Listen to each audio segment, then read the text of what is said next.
Good morning class. इससे पहले के क्लास में हम आपको टोपोग्राफी के बारे में समझा दिए थे, हाँ। और हम आपको टोपोग्राफी में लगभग लगभग कंप्लीट कर दिए थे। थोड़ा बहुत जो बचा था आज कंप्लीट कर देंगे।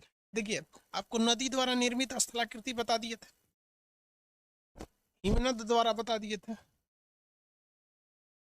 अंडर वाटर द्वारा बता दिए थे, सी वाटर द्वारा बता दिए थे, कोस्टल टोपोग्राफी बता दिए थे। छठवा क्या था भैया? विंड टोपोग्राफी, जो सैंडी एरिया में थे उसको बता दिए थे। बता दिए थे तो क्या तक कंप्लीट हो गया था। नदी के बारे में क्या बताए थे? नदी के कितने कोर्स होते हैं? तीन, अपर मिडिल और लोअर कोर्स होते हैं। नदी के सारे कोर्सेज बता दिए थे। ए टू जेड नदी के बारे में, भी आकार की घाटी, गाज, आई कैनियन, ये सब के बारे में सब समझा दिए थे।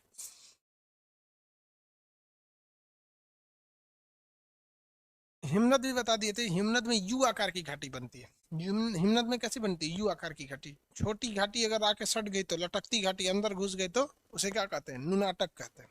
क्या कहते हैं? सार्क गड्ढा हो गया तो सार्क, दोनों हो गया तो एरिटी, गिरी सिरिंग कहते हैं। ये सारी चीजें बता दी। अंडर वाटर में भी बता दिए थे आपको। छोटा सा छेद रहता है तो घोल रंध्र कहते हैं। उसके बाद क्या कहते हैं? डोलाइन होता है। उसके बाद क्या होता है? युआला हो जाता है। पिंडो हो जाता है अगर पूरा खुल गया तो। गिर गया तो पोलियो वगैरह हो जाता है आगे जाके। टेरारोसा की मिट्टी फॉर्म करता है। ये सारी चीजें हम आपको बता दिए थे, बताए थे ना? ये कोई दिक्कत है? जितनी चीजें बताए थे। अच्छा, प्रिंटेड पीडीएफ नहीं दिए थे? अच्छा चलिए, प्रिंटेड पीडीएफ के लिए ठीक है, प्रिंटेड पीडीएफ देंगे। उसके बाद से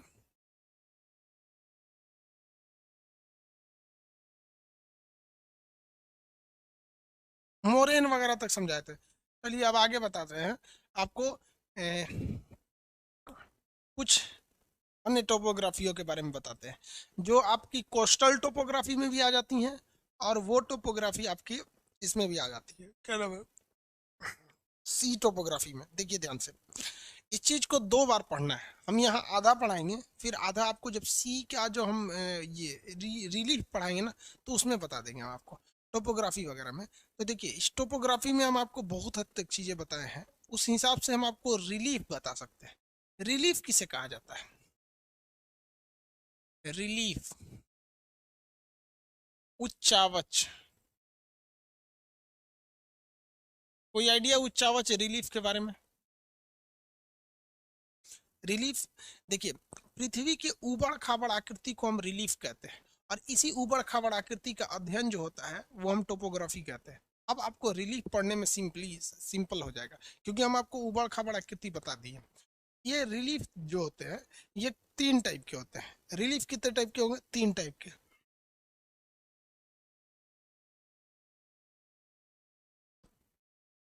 पहला होता है first order of relief. First order of relief. दूसरा होता है second order of relief.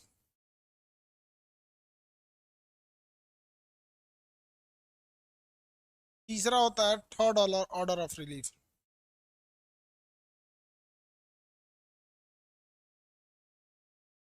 Order of relief. अब ये ऑर्डर ऑफ रिलीफ के हिसाब से आपको पढ़ना है।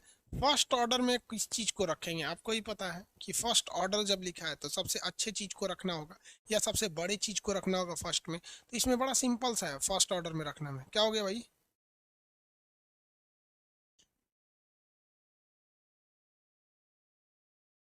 देखो, फर्स्ट ऑर्डर ऑफ रिलीफ में होता क्या है कि इसमें बड़े बड़े चीजों को रखना है, जैसे महाद्वीप, महाद्वीप, महासागर।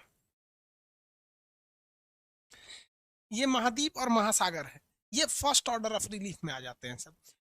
क्यों? क्योंकि इनका साइज बहुत बड़ा है और साइज बहुत छोटा है। दुनिया में जितनी भी स्थलाकृति बनी है वो इन्हीं महाद्वीपों के ऊपर है या इन महासागरों के ऊपर है। इसके अलावा और कहीं पे रिलीफ देखने को, देखिए इंग्लिश में रिलीफ मने होता बड़ी रिलीफ मिल गया, आराम मिल गया। यहाँ रिलीफ का मतलब वो नहीं। यहाँ रिलीफ का मतलब क्या? उच्चावच। उच्चावच का मतलब क्या होता है? ऊबड़ खाबड़ आकृति। उच्चावच का मतलब ऊबड़ खाबड़ आकृति। तो प्रथम श्रेणी का उच्चावच या फर्स्ट ऑर्डर ऑफ रिलीफ उसे कहा जाता है जो महाद्वीप और महासागर हैं, क्योंकि जितने भी स्थलाकृति बनेंगे वो इन्हीं महाद्वीपों पे बनेंगे या इन महासागरों के अंदर बनेंगे। महाद्वीप और महासागर पे बनेंगे। इतना समझ में आ रहा है कि नहीं आ रहा है? अरे चंद्र ग्रहण लगने वाला है क्या? अरे कोई बात नहीं यार, ग्रहण लगने दो। Second of order of relief में क्या होता है?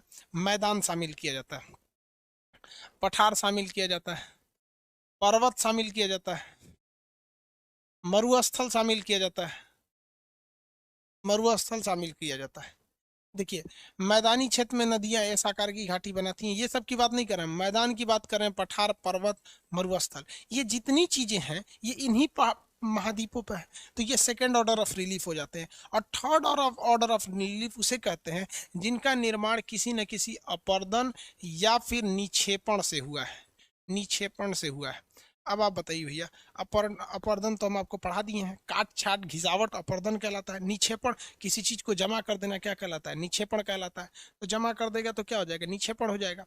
तो अपर्दन या निक्षेपण से जितनी भी स्थलाकृतियां बनती हैं वो सब किस ऑर्डर में जाती है? थर्ड ऑर्डर ऑफ रिलीफ में। अब आप बताइएगा, टोपोग्राफी का क्वेश्चन समझिए ध्यान से, टोपोग्राफी के अंतर्गत हम किस ऑर्डर ऑफ रिलीफ का अध्ययन करते हैं? टोपोग्राफी जो हम आपको इतना पढ़ाए हैं, आप ये बताइए कि हम किस ऑर्डर का अध्ययन कराए हैं आपको?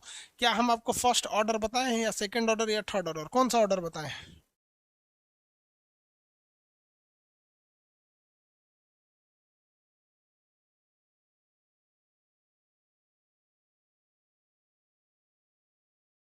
हाँ भाई, थर्ड ऑर्डर में। सबको पता है कि थर्ड ऑर्डर बताए हैं। तो ये रिलीफ में किसी को कोई दिक्कत नहीं है। रिलीफ क्या होता है? उबड़ खाबड़ आकृति। जैसे आप देखिए, हमारा माथा देखिए, हमारा चेहरा देखिए, ये भी तो उबड़ खाबड़ आकृति है, कहीं नाक है, कहीं आंख धंसा हुआ है, कहीं कुछ है, कहीं कुछ। वैसे हमारा पूरा पृथ्वी जो है वो रिलीफ यानी उच्चावच से है। तो उच्चावच जो है वो हम आपको बताए हैं, third degree, third order of relief बताए हैं। और इस थर्ड ऑर्डर ऑफ रिलीफ में हम ज्यादातर आपको वही बताए हैं जो महाद्वीपों पर है। हाँ, महासागरों में भी बताए हैं, ऐसा नहीं है कि महासागर में नहीं बताए हैं, महासागर में कम बताए हैं। महासागर में कम इसलिए बताए हैं कि अलग से महासागर पढ़ना ही है वहां पर। तो वहां पे हम डिटेल से आपको उसकी चर्चा करेंगे जब जलधारा बताएंगे तब। अब थोड़ा और महासागर के आगे बता देते हैं। एक बात बताइए, जब कभी भी महासागरों के किनारे 90 डिग्री के एंगल पर कोई 90 डिग्री के एंगल पर अगर तट बना है तो ऐसे तट को क्या कहते हैं? 90 डिग्री के एंगल पर अगर तट बना है तो उसे क्या कहते हैं? बताइए जल्दी।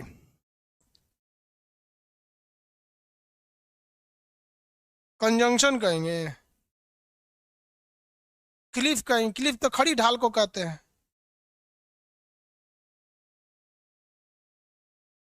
रिया तट कहेंगे। कौन सा तट? रिया तट। चलिए अब आगे समझाते हैं। समुद्री में, समुद्री स्थलाकृति को थोड़ा सा आगे बताते हैं।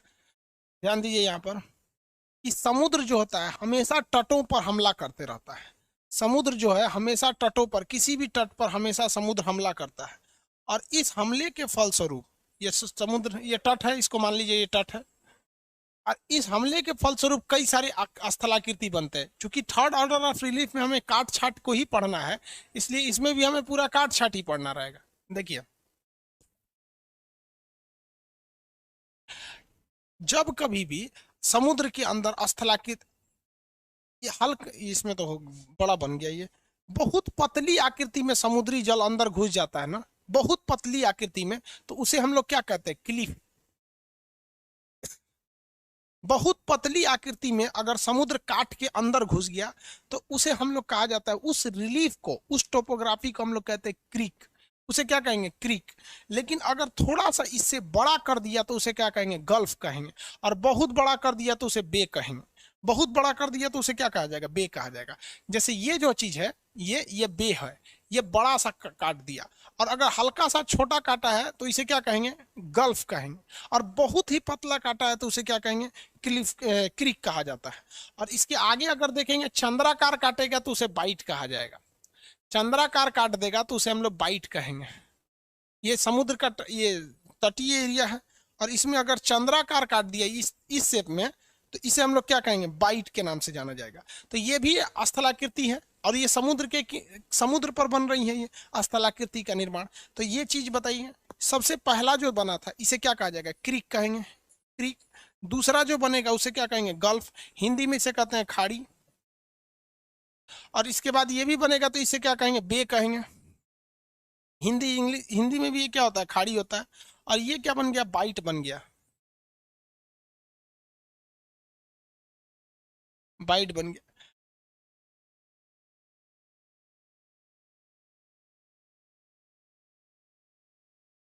हो गया।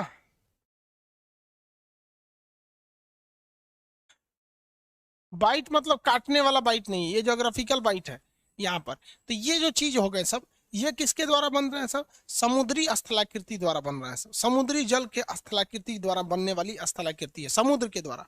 तो ये एकदम पतला रहेगा तो इसे क्या कहा जाएगा? क्रीक कहा जाएगा।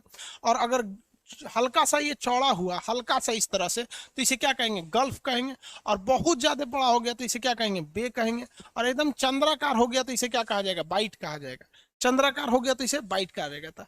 अब इसके बाद आता है एक स्पीट। स्पीट क्या होते हैं सब, उसको समझिएगा। स्पीट और बैरियर, स्पीट, बैरियर, सिल्ट, ये तीन अलग अलग चीज होते हैं। सिल्ट के बारे में हम आपको थोड़ा सा बताए हैं, लेकिन स्पीट और बैरियर के बारे में समझिए। ये वैसे ही है जैसे रिया तट था।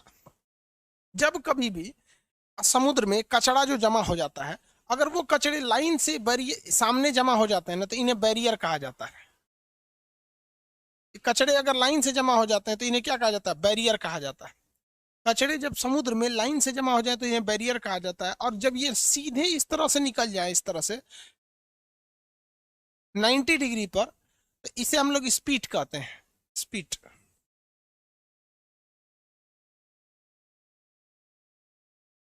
ये हो गया, स्पीट हो गया। तो इस तरह से रहेगा तो स्पीड जैसे रिया तट था। और ये हो गया आपका कौन सा? ये बैरियर कहते हैं। बैरियर मतलब होता है अवरोधी, रुकावट, रोधिका यहाँ पर।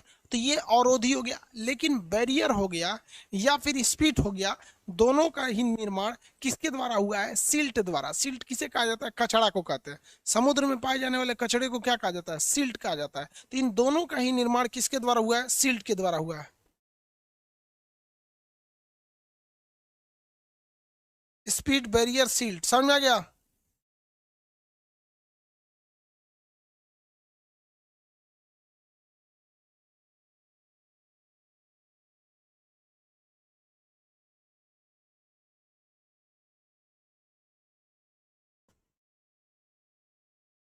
इतना चीज में किसी को दिक्कत है? अब यहां पर एक प्रॉब्लम क्या आती है समुद्र से, वो प्रॉब्लम आप समझिए, जो टोपोग्राफी में फेस करना है। आप इसको तो पढ़ लेंगे, लेकिन जो नीतल है उसको नहीं पढ़ पाते हैं। अब मेन बात आ जाती है नीतल पे। देखिए, समुद्र जो होता है जिसके ऊपर नाव चलती है, समुद्र जो होता है जिसके ऊपर नाव चलती है, वो तल कहलाता है। वो क्या कहलाएगा? तल कहलाएगा। तो ये समुद्र का क्या है? ये तल है।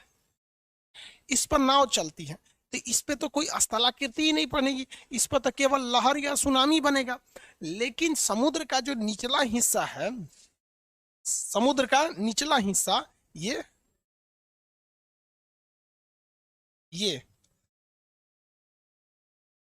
तो समुद्र के निचला हिस्सा को नीतल कहा जाता है। समुद्र के निचले हिस्से को क्या कहा जाता है? नीतल कहा जाता है। और इस नीतल का अध्ययन जो होता है उसे वहां, नीतल को हम लोग बैंथिक भी बोलते हैं। समुद्र के निचले तल को एकदम बैंथिक कहते हैं, इसीलिए कि क्वेश्चन भी कहेगा कि समुद्र में गहराई में पाए जाने वाले जीव जंतुओं को क्या कहा जाता है, तो उन्हें बैंथिक जीव कहा जाता है। कौन सा जीव कहा जाता है? बैंथिक जीव के नाम से उन्हें जाना जाता है। समुद्र में वो अंदर गहराई पर पाए जाते हैं, बैंथिक जीव पाए जाते हैं। अब इसमें कई स्थलाकृति बनेगा। एक बनता है आपका मग्न तट, मग्न ढाल, समुद्री मैदान, कटक, ट्रेंच, खाड़ी, ये सब चीजें की स्थलाकृति बनती है। तो ये भी द्वितीय, ये महाद्वीप और महासागर द्वितीय श्रेणी में आएंगे। लेकिन ये काट छांट से बन जाएगा तो ये तृतीय श्रेणी में चला जाता है यहाँ पर। अब इसके अंदर की स्थलाकृति को देखते हैं। आप जमीन वाली स्थलाकृति देख लिए, जमीन पे कैसे कैसे स्थलाकृति बनी थी। नदी द्वारा हो गया, बर्फ होगा, अंडर वाटर, ये सब चीजें। अब ये समुद्र के अंदर की स्थलाकृति, ये चीज ऊपर वाला क्या कहता है? तल। ऊपर वाला तल, ऐसे क्या कहते हैं? नीतल। नीतल, तल और नीतल के बीच की दूरी को क्या कहते हैं? समुद्री गहराई। अब आप बताइए भैया, तल पे तो कभी भी कोई चीज का निर्माण होगा ही नहीं, किसी भी प्रकार के स्थलाकृति का। जब भी निर्माण होगा तो नीतल पे स्थलाकृति का होगा। तो समुद्री नीतल की स्थलाकृति देखते हैं।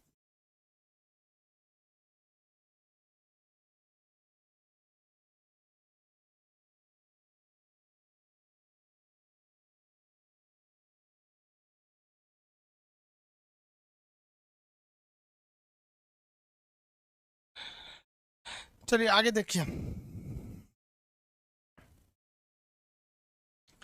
देखिए ये स्थलाकृति हो गई है, ये समुद्र का तट हो गया।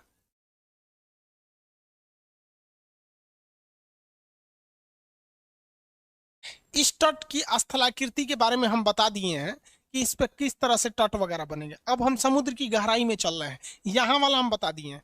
समुद्र जब नीचे हल्का हल्का गहरा होता है, इसे हल्का सा जब नीचे गहरा होगा, ये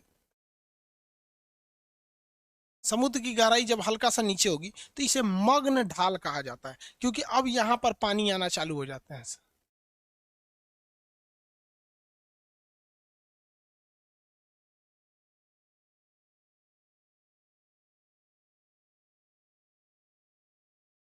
देखिए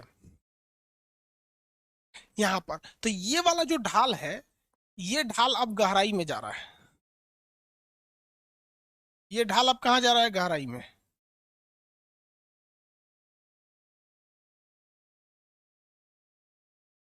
यहाँ पर तो इस ढाल को हम लोग कहते हैं, यहां से यहां तक वाला एरिया को कहते हैं मग्न तट। यानी ये तट का ही हिस्सा है, लेकिन अभी कहाँ चला गया? पानी में डूब चुका है। मग्न तट कहते हैं। लेकिन जब ये हिस्सा, इसका हम कलर चेंज कर देते हैं, जब ये हिस्सा ज्यादा एकदम नीचे घिसने लगता है तो इसे कहते हैं मग्न ढाल। मग्न ढाल कहते हैं। अब ये बन गया आपका मग्न ढाल। तो यहाँ देखिए, मग्न ढाल पर कभी भी किसी चीज का निक्षेपण नहीं हो सकता है। निक्षेपण का मतलब होता है डिपोजिशन। यहाँ किसी भी चीज का डिपोजिशन नहीं हो सकता है, और जब डिपोजिशन नहीं होगा तो यहाँ किसी भी प्रकार का पेट्रोलियम वगैरह नहीं पाया जाएगा। यहाँ पर डिपोजिशन हो जाएगा। ये मग्न तट, यानी तट का वह भाग जो अब मग्न हो चुका है, मग्न तट यानी ये जो कॉन्टिनेंटल सेल्फ है, ये वाला चीज सेल्फ बोलते हैं इसे, तट को। तो कॉन्टिनेंटल सेल्फ का जो भाग है, यहाँ पर कुछ ना कुछ डिपोजिशन होता है, तो यहाँ कहीं कहीं पेट्रोलियम वगैरह पाए जाते हैं। इसके बाद का एरिया जो होता है वो पूरा गहरा हो जाता है। इसके बाद का एरिया बहुत लंबा और पूरा गहरा हो जाता है, तो इसे कहते हैं महाद्वीपीय मैदान, महासागरीय मैदान कहा जाएगा इसे।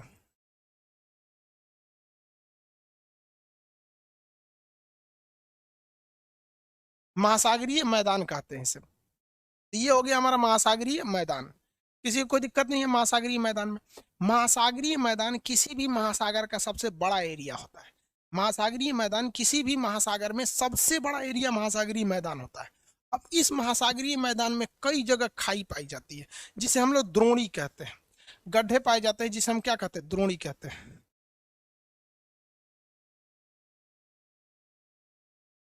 द्रोणी कहेंगे, या जिसे खाई कहते हैं। जैसे मरियाना की खाई, तो भैया ये खाई सब का सब खाई हो जाता है। A to Z खाई है मरियाना की खाई में, एक दो ठो नहीं आएगा, ये पूरा का पूरा खाई मरियाना की खाई। लेकिन इस खाई में भी ये वाली खाई सबसे गहरी है। तो आप देखे होंगे कि मरियाना की खाई में भी सबसे ज्यादा गहरी खाई कौन सी है? चैलेंजर गर्त। मरियाना की खाई में भी सबसे ज्यादा गहरा अगर कोई है तो वो सारे गर्त में से सबसे ज्यादा गहरा कौन सा है? चैलेंजर गर्त है। चैलेंजर की खाई। तो वो मरियाना की खाई कई सारे गड्ढों का हिस्सा है, उसमें से जो सबसे निचला हिस्सा है वो क्या हो जाता है? चैलेंजर गर्त हो जाता है। तो इसे हम लोग खाई या द्रोणी के नाम से जानते हैं। खाई कहिए या इसे द्रोणी के नाम से जानते हैं। ये सब किसके स्थलाकृति हैं? ये समुद्र में तो बन नहीं रहे हैं, समुद्री नीतल के स्थलाकृति हैं सब।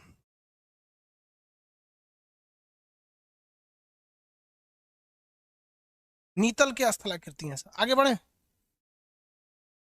अब आप बताइए, हम आपसे पूछते हैं कि मरियाना गर्त की गहराई कितनी है? ये हम नहीं बताएंगे, अब आपको तो कुछ ना कुछ तो पता रहना चाहिए, तब ना अच्छा लगेगा पढ़ाने में।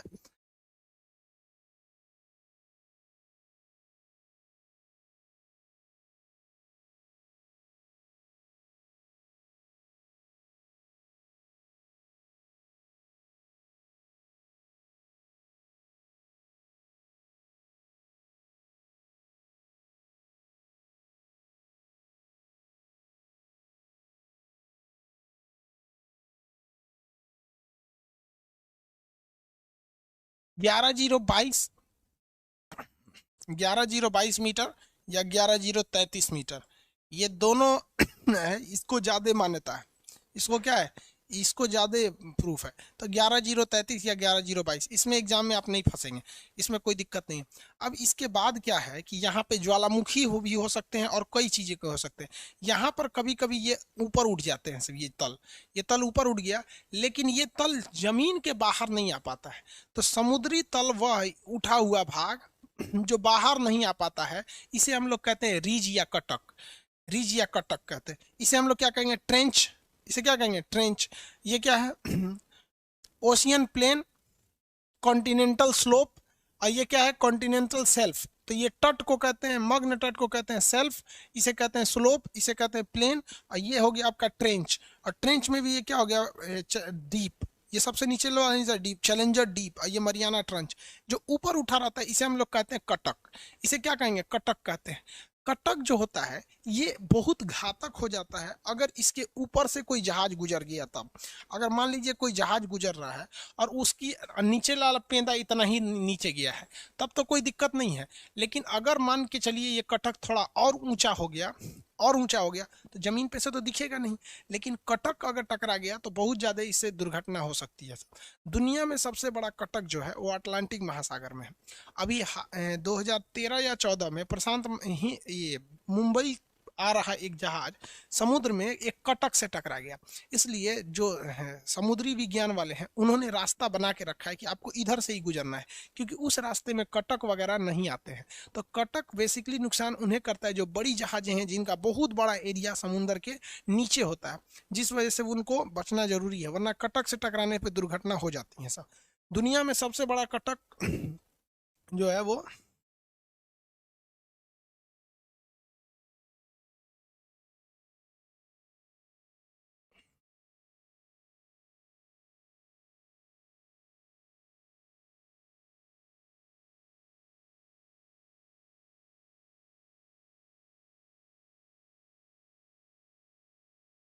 चलिए देखिए वो अटलांटिक में है। ये इस कटक को हम मध्य महासागरीय कटक कहते हैं। ये यहाँ से शुरू होता है और यह जिस जैसे जैसे अटलांटिक महासागर है ऐसे ऐसे है, पूरा महासागर में ये कटक है। अब इसमें रास्ता वहां बनाया गया है जहां इस कटक की ऊंचाई कम है। अब ऐसा नहीं कि जहाज लेके पूरा समुंदर है तो अपने चलते चलिए लड़ जाइएगा कहीं पे भी जाके। तो ये कटक जो है पूरे समुद्र में ज्यादा है यहाँ पर। तो ये अटलांटिक महासागर में कटक सबसे ज्यादा है सर। और जबकि यहाँ पर देखेंगे तो ये मरियाना ट्रंच तो यहाँ पर है, वो फिलीपीन सागर की इस साइड में, तो कटक समझ में आ गया। लेकिन अगर कटक जो होता है वो समुद्र के बाहर निकल गया तो क्या कहलाता है? तो ये समुद्री चोटी कहलाता है, उसे द्वीप नहीं कहते हैं। अगर कटक बाहर निकल गया तो समुद्री चोटी कहते हैं उसे, उसे आइलैंड नहीं कहेंगे। आइलैंड के लिए पूरी जमीन होनी चाहिए। आइलैंड तभी कहेंगे जब आइलैंड में इस तरह से जमीन उठी हो, धीरे धीरे धीरे धीरे ढाल बनाओ, तट बनाओ, तब ये आइलैंड बनाओ। ऐसा नहीं कि पहाड़ की तरह निकल गया तो आप उसे आइलैंड कहेंगे।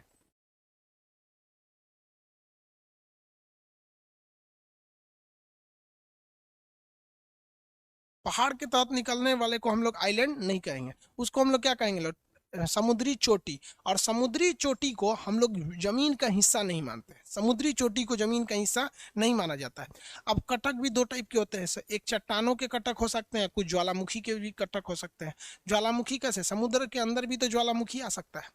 आ सकता है कि नहीं आ सकता भाई? समुद्र के अंदर भी ज्वालामुखी आ सकते हैं सर। जैसे अमेरिका का हवाई द्वीप पर एक मोनालोआ ज्वालामुखी है। मोनालोआ जो ज्वालामुखी था वो आज से करोड़ों साल पहले फूट रहा था।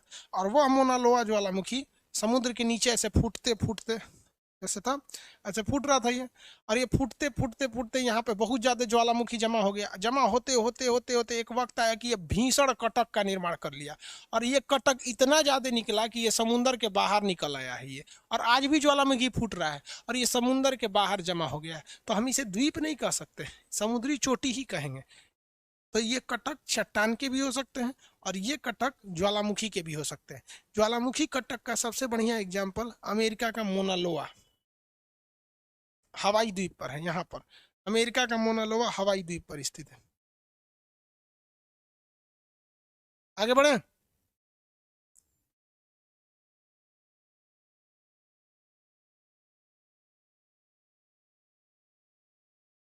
चलिए अब आगे देखते हैं हम लोग। कटक वगैरह वाला टॉपिक समझ में आ गया आपको? मिटा के पूछेंगे तो आप क्वेश्चन का जवाब आराम से दे सकते हैं यहाँ पर स्थलाकृति में। देखिए दो तरह से समुद्र वाले में मेन प्रॉब्लम क्या होता है कि इसमें दो तरह से पढ़ना है। एक जो समुद्र, जो मतलब समुद्र के तट पर बन रहा है, चाहे वो रिया तट बन रहा है, चाहे वो क्लिफ बन रहा है, या बे बन रहा है, या बाइट बन रहा है, या क्लिफ बन रहा है, कुछ भी बन रहा है, तो एक यहाँ तट पर आपको पढ़ना है। इसके अलावे क्या करना है आपको, समुद्र के जैसे जैसे अंदर जाएंगे तो बैंथिक में भी पढ़ना है, वो स्थलाकृति वगैरह में। सबसे पहले ढाल तो नहीं मिलेगा। अब आप बताइए, यहाँ पे किसी भी प्रकार का निक्षेपण की क्रिया नहीं हुई थी, तो यहाँ पेट्रोलियम नहीं मिलेगा। टोटल पेट्रोलियम का 20% पेट्रोलियम यहाँ मिलेगा। टोटल पेट्रोलियम का 20% पेट्रोलियम यहाँ पर मिलेगा। और बाकी बचा 80% पेट्रोलियम हमको कहाँ पे मिलेगा, मैदानी भाग में मिलेगा। कहाँ पे मिलेगा, मैदान में मिलेगा। 20% पेट्रोलियम तट पर और बाकी 80% पेट्रोलियम मैदान पर मिलेगा। 20% पेट्रोलियम तट पर और 80% पेट्रोलियम मैदान पर मिलेगा। आगे बढ़े, किसी को कोई दिक्कत नहीं।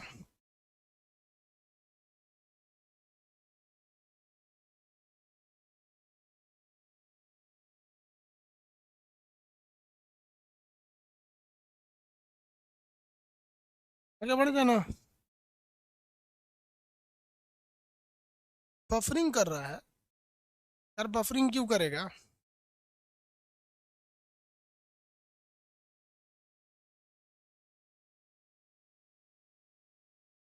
बफरिंग नहीं कर रहा है बाबू।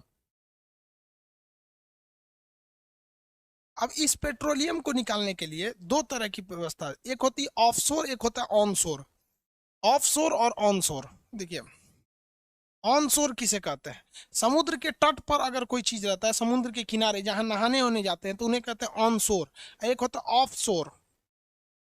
ऑफशोर, ऑफशोर को कहते हैं अप तट।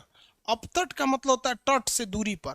तो तट से दूरी पर आप बताएंगे ऑनशोर पेट्रोलियम ज्यादा निकलेगा कि ऑफशोर निकलेगा। ऑनशोर में तो 20% ही निकलता है, ज्यादातर पेट्रोलियम ऑफशोर पे निकलता है। तो भैया पेट्रोलियम अंदर जाके तो निकालेंगे नहीं, तो इसके लिए किसका प्रयोग करेंगे हम लोग, ऑयल रिज का। ऑयल रिज क्या होते हैं, ये समुद्र के ऊपर खड़े रहते हैं। ये समुद्र है यहाँ पर, तो यहाँ पर ऑयल रिज को खड़ा कर दिया जाता है, और ये अंदर से क्या करते हैं, पेट्रोलियम लेके चले आते हैं, ऑयल रिज। और ये अंदर से क्या करेंगे, पेट्रोल लेके चले आएंगे यहाँ पर। ये खड़े रहते हैं यहाँ पे, ये पाइप से रहते हैं, और यहाँ तल के नीचे पेट्रोलियम रहेगा। ये जैसे पेट्रोलियम है, तो इसको निकालेंगे लोग कैसे। तो देखिए ये ऑयल रिज है, इसमें इस वाले पाइप से हम लोग क्या डालेंगे, प्रेशर डालेंगे। जब इससे हम लोग एयर प्रेशर को डालते हैं, तो ये प्रेशर यहाँ के डिस्टरबेंस पैदा करता है। अब इसके ऊपर तो ये मिट्टी है, ये मिट्टी के समुद्र का तल है, और ये अंदर पेट्रोलियम, ऐसा नहीं कि इसमें मिला हुआ रहता है, वो तो जमीन के अंदर, फिर जमीन में भी खोदना रहता है। तो वो हलचल होगा, भागेगा। भागने के लिए यहाँ पे उसको रास्ता अवेलेबल मिल जाएगा, तो ये इस साइड से पेट्रोलियम निकल जाएगा। तो ऑयल निकालने वाले को क्या कहेंगे, ऑयल रिज कहते हैं। रिज का प्रयोग मेनली कहाँ करेंगे लोग, ऑफशोर पर करते हैं। ऑफशोर पे किया जाता है। कहाँ पे किया जाएगा, ऑफशोर पर किया जाएगा। अब इसको आप देख लीजिए ऑयल रिज को। ऑयल रिज क्या होता है,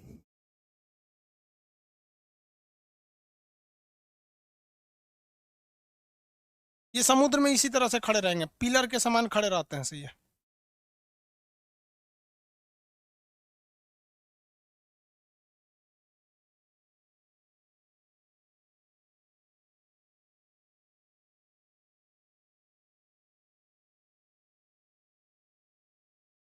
ये देखिए, ये जो चीज है, ये ऑयल रिज है। ये पिलर देख रहे हैं, यहाँ से प्रेशर डालने के लिए और इधर से ले आने के लिए। इसमें क्या किया जाएगा, स्टोर कर लिया जाएगा। और जब धीरे जैसे जैसे निकलते रहेगा, इसकी स्टोरेज भरेगी, तो यहाँ से कोई शिप को ले आकर, कंटेनर शिप, उसमें से इसको खाली करके उसे भेज दिया जाएगा। तो ऑफशोर पेट्रोलियम निकालने के लिए हम किसका प्रयोग करते हैं, हम लोग ऑयल रिज का प्रयोग करते हैं। और ये मेनली कहाँ पर होता है, मतलब प्लेन वाले एरिया में होगा। जैसे आपसे क्वेश्चन पूछेगा, इसको एक्चुअली दो बार पढ़ना है। एक बार आपको यहाँ पढ़ना है, फिर जब समुद्र विज्ञान पढ़ाएंगे ना, तो फिर आपको ये पढ़ना है, बट उसमें थोड़ा सा कंसेप्ट अलग रहेगा, हल्का सा अलग होता है। तो इसे हम लोग क्या कहते हैं, मग्न तट। इसे मग्न तट, इसे क्या कहेंगे, मग्न ढाल, इसे मैदान। इंग्लिश वाले इसे क्या कहेंगे, प्लेन, स्लोप, ऐसे कहेंगे सेल्फ। सेल्फ कहेंगे इसे।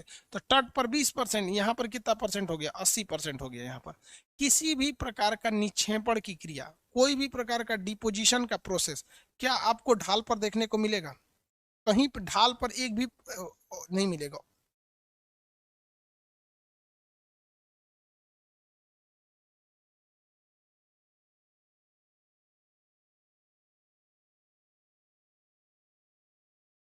नहीं निकलेगा। एक एक आदमी का क्वेश्चन है, अच्छा क्वेश्चन है। वो क्या कह रहे हैं कि सर जब हम ऑयल रिग, यहाँ का पेट्रोलियम जो है ऑयल रिग को अगर बाई दी हटा दे रिपेयरिंग के लिए, तो ऑयल रिपेयरिंग के लिए हटाएंगे तो यहाँ से तो ऑयल फेंकने लगेगा। नहीं भाई, अगर हम ऑयल रिग को रिपेयरिंग के लिए हटाते हैं तो इसको लॉक कर दिया जाता है, यहाँ से इस सिस्टम को लॉक कर दीजिए। जब एयर नहीं भेजेंगे इन दोनों सिस्टम को लॉक करके यहाँ से हटाया जाता है, अगर मान लीजिए इसको हटाना है तब। अदरवाइज में ऐसे हटाएंगे तो लीकेज कर जाएगा। मोरेकाबो झील जो वेनेजुएला में था, वहां से लीकेज किया था, पूरे समुद्र में फैल गया था पेट्रोलियम, और वो मैक्सिको की खाड़ी में पूरा का पूरा पेट्रोलियम भर गया था, जिस वजह से इंटरनेशनल बैन लगा दिया गया और काफी सख्ती से कहा गया कि भाई ऐसे पेट्रोलियम वगैरह को इस तरह से न दे। ये वेनेजुएला के पास से पूरा यहाँ पे फैल गया था, और खाड़ी युद्ध में इराक के पास में भी फैल गया था इस सब चीज का पेट्रोलियम। तो रीच को काफी सावधानी से करना पड़ता है। भारत में भी तो एक था बॉम्बे हाई, भारत में मेन पेट्रोलियम कहाँ से निकलता है? बॉम्बे हाई में। लेकिन बॉम्बे हाई जो है भारत का पेट्रोलियम निकालने वाला, वो कहाँ पे चलाता है? मुंबई तट से वो ऑफशोर वाले में आ जाता है, ऑन शोर वाले में आ जाता है मुंबई हाई। मुंबई से वो ज़्यादा दूरी के पे नहीं है, ओएनजीसी पेट्रोल निकालती है, वो केवल 20% वाले एरिया से निकालती है पेट्रोल। हम लोग के पास ज़्यादा पेट्रोलियम नहीं है, इस वजह से हमें पेट्रोलियम के लिए क्या करना पड़ता है? आयात पर निर्भर रहना पड़ता है। जैसे ये मुंबई है, यहाँ से हम लोग यहीं निकालते हैं। आगे जाएंगे अगर पेट्रोलियम मिलेगा तो वो पेट्रोलियम की मात्रा ज़्यादा है, लेकिन अभी वो रिसर्च का हिस्सा है, ड्रिलिंग में। जो रिसर्च करेगा तो भारत को मिलेगा तो पेट्रोलियम निकलेगा, अदरवाइज में नहीं निकलेगा।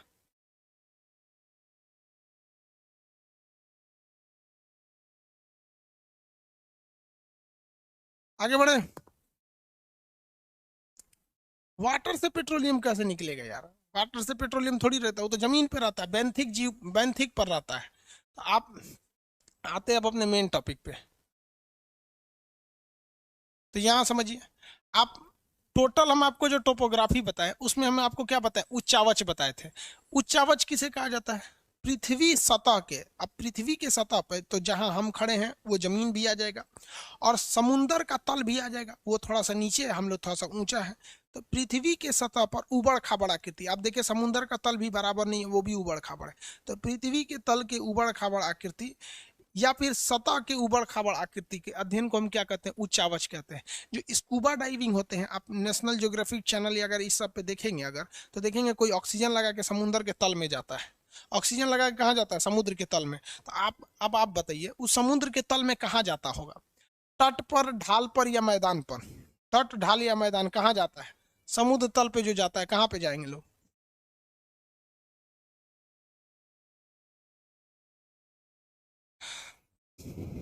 मैदान पे, प्लेन पर।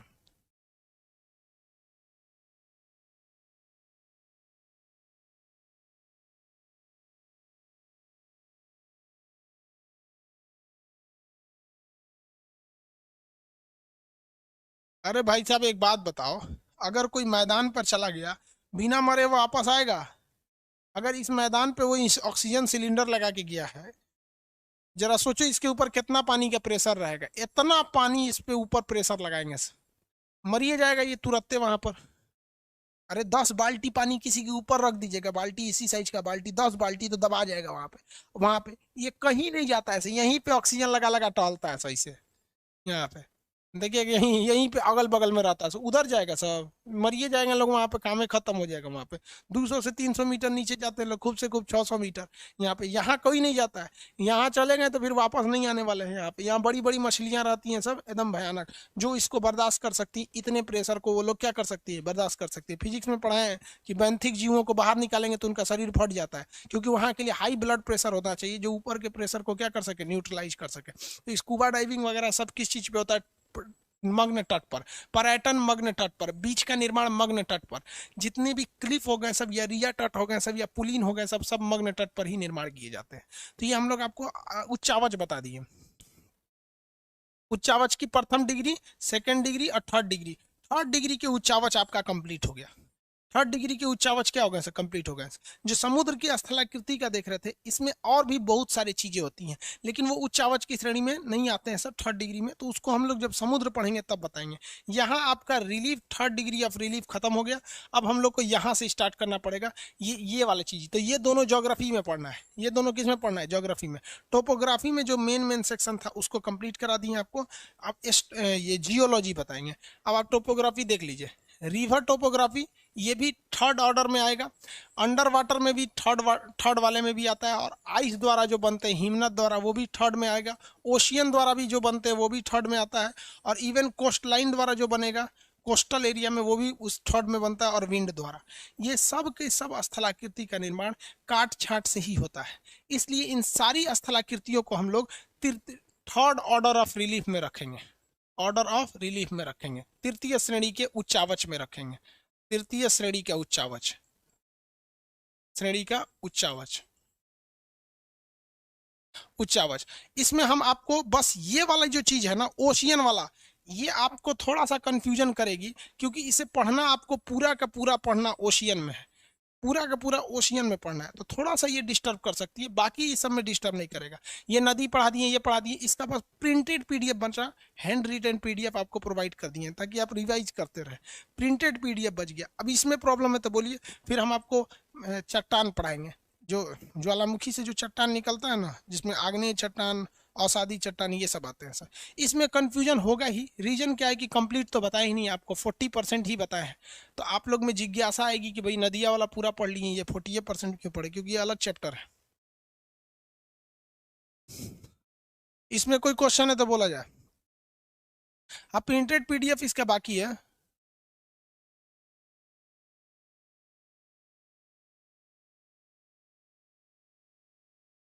पेट्रोलियम की संभावना कहाँ पाई जाती है? जहाँ पहले बहुत ज्यादा निक्षेपण की क्रिया होती है, वहीं पे पेट्रोलियम ज्यादा पाया जाए।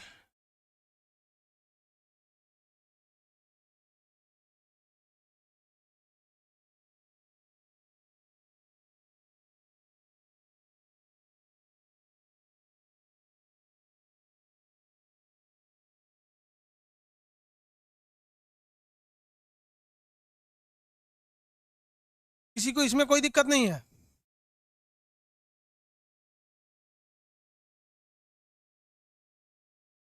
चलिए, इसमें कोई दिक्कत नहीं है।